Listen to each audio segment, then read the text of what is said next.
different kind of colon.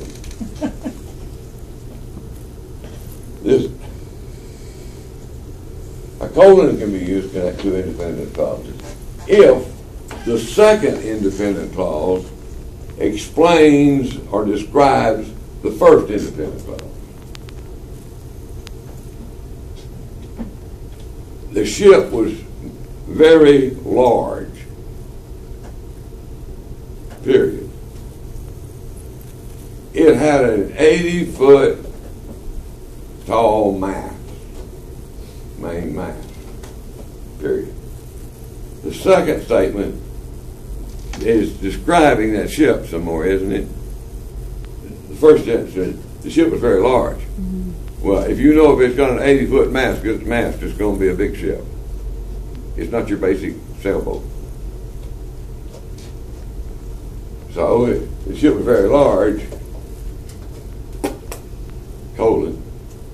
It had an 80-foot mast, period. That's legit because the second one is describing the first, or expanding upon the description of the first. You can use a colon to connect independent clauses. Now, all of those first, these three plus the colon, gives you four methods of connecting independent clauses and keeping the two clauses independent, of equal value. That's why we might want to do that. We want to keep each clause of equal value in the sentence. So we use any of these methods of connection, and both clauses are independent, both of equal value. That doesn't mean he gave me $100 bill and a 12-pound block of gold. That doesn't mean the dollar is worth it. Same thing as a 12-pound block of gold. But it means that they're both nouns, and that balances them out. The quantity doesn't matter. They're equal value as parts of speech within the sentence. They're equal value. Now, the fourth method, you've got two independent clauses, and you want to connect them. You might want to make one of them a subordinate clause, a dependent clause. And then you could connect it to the independent clause using the way you would connect the independent clause and the dependent clause. We do it like this. If you got two independent clauses like that, and you want to connect them, but you say, I want to make one of them a subordinate clause. The first one's the most important one. I'm going to make the second one dependent. And so you have something like ICDC. Independent clause, dependent clause.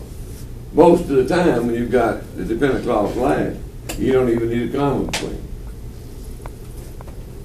However, if the dependent clause comes first, and it's not the subject of the sentence, the dependent clause is set off with a comma so that it doesn't confuse the reader.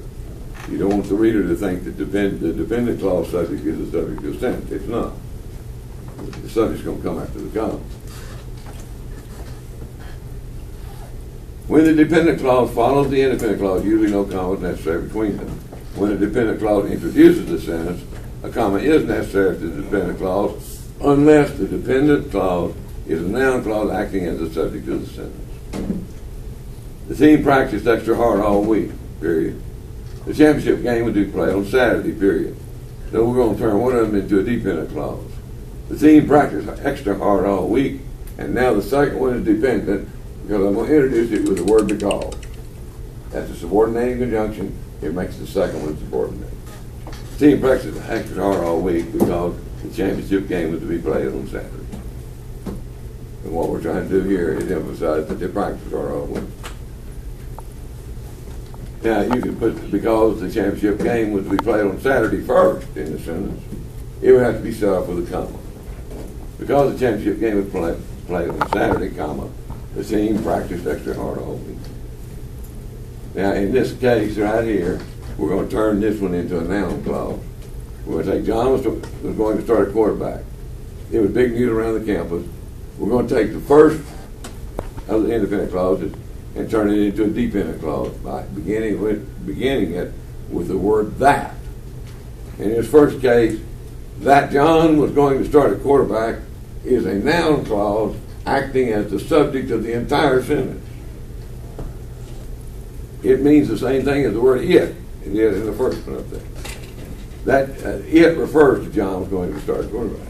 So that John was going to start a quarterback was big news around the campus. The subject of that sentence is that John was going to start a quarterback. And was is the main verb, big news around the campus. That's the subject complement. The dependent clause is the subject of the whole sentence.